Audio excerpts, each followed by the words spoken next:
Hi guys! Welcome back! Ayan, magluluto tayo ng spaghetti guys. Meron akong sweet style na spaghetti. So, nabili ko yan siya doon sa Filipino store. At meron akong shrimp. So, seafoods ang datingan ng ating spaghetti ngayon guys. Kasi shrimp yung halo natin. So, malupit to na pasta.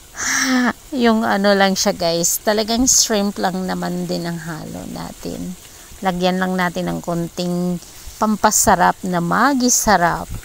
And then, yun, saglit lang naman kasi yung ating shrimp maluluto. So, ayan, pwede na yan. Wag, kasi pag nag-overcook na siya guys, matigas na yung shrimp. Then, lagay natin yung ating tomato sauce. Si lola ko guys, hindi siya kumakain ng pasta na white sauce. So, ang gusto talaga niya yung red na tomato sauce.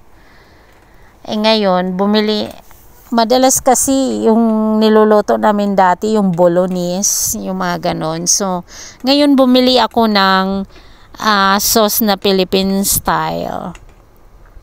Patikman ko naman kay lola, kaya lang wala akong ground pork kasi guys, shrimp lang ang nakita ko sa ref meron.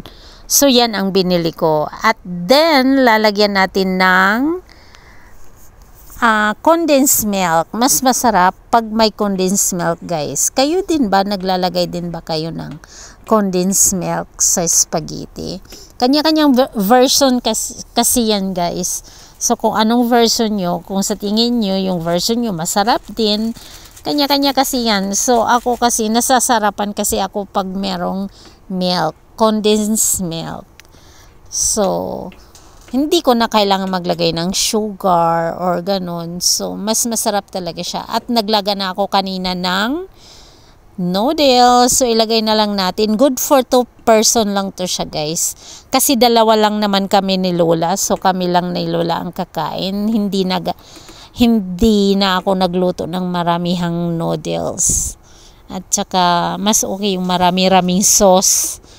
Yung hindi tipid sa sauce. Mas masarap. So, ito yung pinaka-paboritong pagkain ni lola. Pag tinatanong ko si lola guys, oh, what do you want to eat tomorrow? I will cook for you. Gano'n siya, pasta, spaghetti. Sabi ko, magluto naman tayo ng iba. No, I like pasta. Gano'n na yan. Tatanungin mo siya, gusto mo white sauce? Red sauce. Red sauce. I don't like white sauce. Gano'n ang lola ko guys. Pihika ng lola ko. So, ayan, nagluto ako ng spaghetti para sa kanya. Ito ay para sa kanya guys. Talagang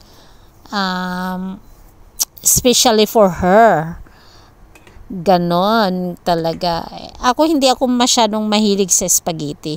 Pero kumakain ako ng spaghetti, mas more on pansit ako. Mas gusto ko talaga yung pansit compare sa spaghetti.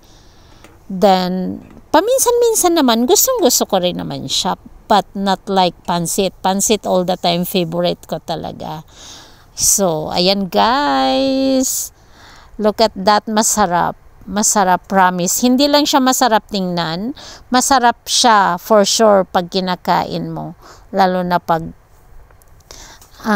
sapat yung ingredients na meron ka. Mamaya lagyan natin to ng cheese guys.